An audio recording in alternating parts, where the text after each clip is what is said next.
Hi everyone, hope you're doing well from wherever you're watching this channel, depending on your time zone.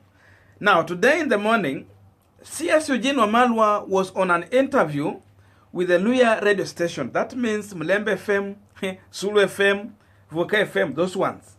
And during the interview, because Eugene was speaking to the larger Mulembe nation, he decided to prosecute his case with the Kiminini MP Didmas Barasa in the public. And this is what he said, if you allow me to quote him. He said it in Luya, but I have translated. Didmas Barasa is the most insincere politician I have ever seen. I supported him to win, and when he came to Nairobi, I gave him a house to stay in. I even paid for his V8 Prado to enable him move around. Today, he walk around insult me because he believe Ruto will help him more. Wacha tungoje. That is EUGENE WAMALWA. Now, because we are in a campaign year and the campaign season is here with us, Didmas Barasa did not take this lightly because he understands very well whether it is a propaganda or truth. It can still work against him on ballot. So he went further, called for press conference to respond to CS EUGENE WAMALWA. So Barasa is saying, Eugene, you started this issue. Now let us proceed and wash our dirty linen in public. And he has made several claims with some evidence on it.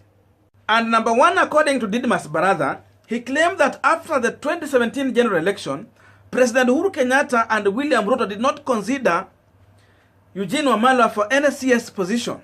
There was no slot for him.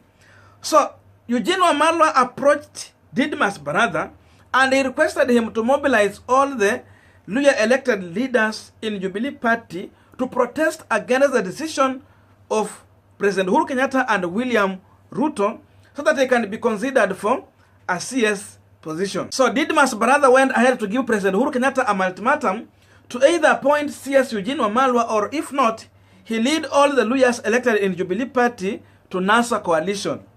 And remember that during that time, NASA was having problem with Uhuru through the courts, and he still has that evidence using the newspaper. Now, Eugene claimed to have introduced Didmus Barasa to politics, but Barasa is coming out clear to respond to EUGENE WAMALWA by saying that even in 2013, when he was trying for the first time to vie as a member of parliament for Kiminini, EUGENE WAMALWA had a candidate on his party by the name New for Kenya during that time. So that candidate was a competitor to Didmus Barasa, and Didmus Barasa was coming on a UDF ticket, a party that was led by Musalia Mudavadi during that time. So according to Didmus Barasa, it is Musalia Mudavadi who introduced him to the national politics and not EUGENE WAMALWA. Otherwise, EUGENE WAMALWA had a person who was competing, Didmus Barasa. And number three, which sound to be awkward, Didmus Barasa goes ahead to claim that CS EUGENE WAMALWA attempted to sell him a house through a mortgage. But later it was discovered that that house had not been fully paid for, but Eugene still was asking for a full payment. So he stayed in that house for some few months and he had to quit that house and look for another better option. Then number four, still Barasa goes ahead to say that CS EUGENE WAMALWA had claimed that he's going to help him get a new car to use. So because Barasa had helped him to secure a slot by threatening President Uhuru Kenyatta, so that was going to be a reward. So Barasa had to give some cash, then Eugene had to do some backing on that cash. So at the end of the day, Didmus Barasa discovered that even he was overcharged because he paid 7 million and still CS EUGENE WAMALWA was supposed to add 2 million, which could have amounted to 8 million. Then he discovered that even it was just worth 4 million. And because he thought CS EUGENE WAMALWA was going to pay, he did not go further to clear the debt until he was almost declared bankrupt. He still has those claims through the newspaper. So that is what Barasa is here to respond to EUGENE WAMALWA. But one thing, there is somewhere in Didmus Barasa's statement where I went further to refer to CS EUGENE WAMALWA as Amafaradas. And this is where I have a problem with these guys who are supporting the Deputy President William Samoei Ruto. Because what is it telling us? How do you call people by their gender? We are not sure if he is or not. Labda yeye ndiye anajua. But then, how can you refer to someone by his gender or her gender? I mean, it doesn't make sense, having known how this kind of gender has been treated in Kenya. So I found this one very wrong. Or is it telling us William Samoei Ruto is going to be a president of specific people in the country and not the whole country? Or is it telling us that Jubilee Party is going to be a government of specific people in Kenya and not the entire country? This is where I have a problem with Didmus Barasa. The other issues they can argue in public whether true or not. But going this personal to this level, I found it not good. Now, lastly, as I conclude this, in my own view, I think that CS EUGENE WAMALWA should avoid opening such wars. Because, as well as speaking now, Didmus Barasa is trending in social media and mainstream media for what he has said about CS EUGENE WAMALWA. And the statement from EUGENE WAMALWA is nowhere. It's not trending in the social media or mainstream media. So you see, he has opened an opportunity for Didmus Barasa to sort his case in public. And he is kind of having some evidence to back what he's saying. So you see, in this, it is working in the interest of Didmus Barasa. I don't know what to think about this, but I want to leave you here with the praise from Didmus Barasa. Listen to him, then you can drop your comment. But before I go, please, my humble request, consider subscribing so that any other time you don't miss a video from us. Otherwise, thank you so much. May good God bless you, and see you in our next video. Preferred Engineer John Wenya, who was his close ally for very many years. So while we were in the same party, Jubilee, the CS EUGENE WAMALWA supported Engineer John Wenya so that he can defeat me during Jubilee Party primaries. But I thank God, I went against his wishful thinking and beat his preferred candidate at that time, Engineer John Wenya, and I was given the nod to fly the Jubilee flag insofar as the Kiminini parliamentary seat was concerned.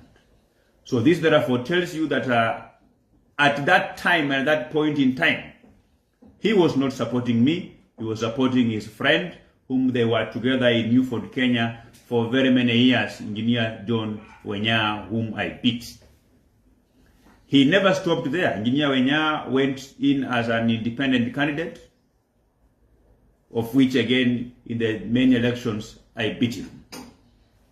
Now, when it was clear that I was the one to fly the Jubilee Party ticket, and EUGENE WAMALWA was part of the bigger regional campaign team, of course playing a second fiddle to Ken Lusaka, who was the Jubilee point man in Western Kenya. He had no choice but then to support me. He attended all the political rallies that were organized in my constituency by Jubilee Party. And by that time, he could not have done otherwise but to support me. And notably, I remember this one meeting that he organized in a place called Mulembe. Mulembe is a place where EUGENE was born. We went there, and the people of Mulembe, I want to appreciate them that they voted me to a man. I got 95% of total vote cast at that time in that polling station. So if that is what makes him say that he supported me in my campaigns, I want to agree. But during my campaigns in that particular area, we agreed with the people of that particular area that they would vote for me, and in turn, I have to build their school, which is St. Michael Mulembe Primary School. As I speak now, last year I put up 15 classrooms, and as we speak now, I'm going there next week to launch further 8 classrooms, bringing to a total of 23 classrooms. So I have paid his debt, Awache Makasiriko. The third thing that amazed me is his claim that he bought me the Prado when I came to Nairobi as a member of parliament. And I want to say the following.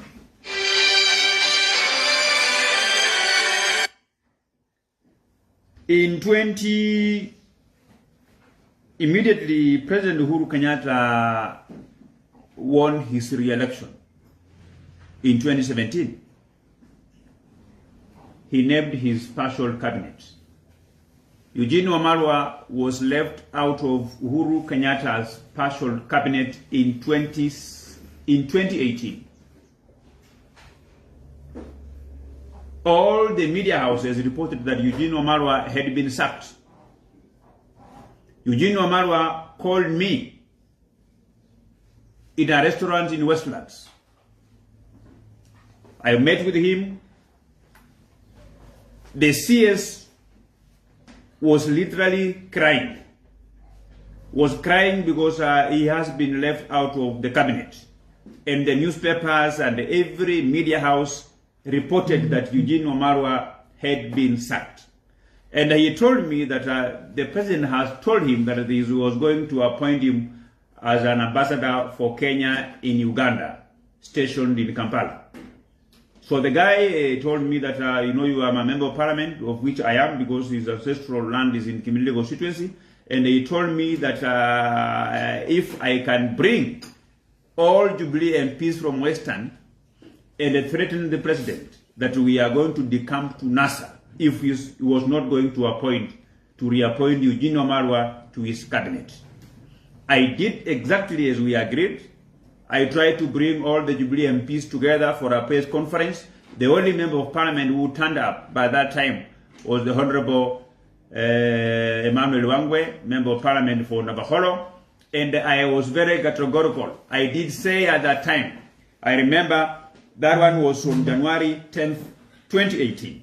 And I said that the Honorable Uhuru Kenyatta, if you are not going to reappoint the Honorable Eugene Wamalwa back into your cabinet, I was going to lead all Jubilee elected members of parliament to NASA, because we will not have benefited from your government. And all the newspapers reported what I said. This is a copy of a standard newspaper on what they reported there, and I will give you a copy, you can read for yourself. So, I continued with this kind of things. Since I was born, I had never received a phone call from the sitting President of the Republic of Kenya. Uhuru Kenyatta called me 3 times to reprimand me, because at that time NASA was disputing the elections. They were moving all over the road, and any member that could have made such kind of a statement could not have gone down well with the president. He called me, he reprimanded me because of the respect I had for him. From that time, I never picked the president's phone calls, but I continued to demand reappointment of the Honorable Eugene Wamalwa. I remember even one day, a few days ago, even the DP also began to call me, and I was dodging him because I knew he will kind of reprimand me, and I can fire back, and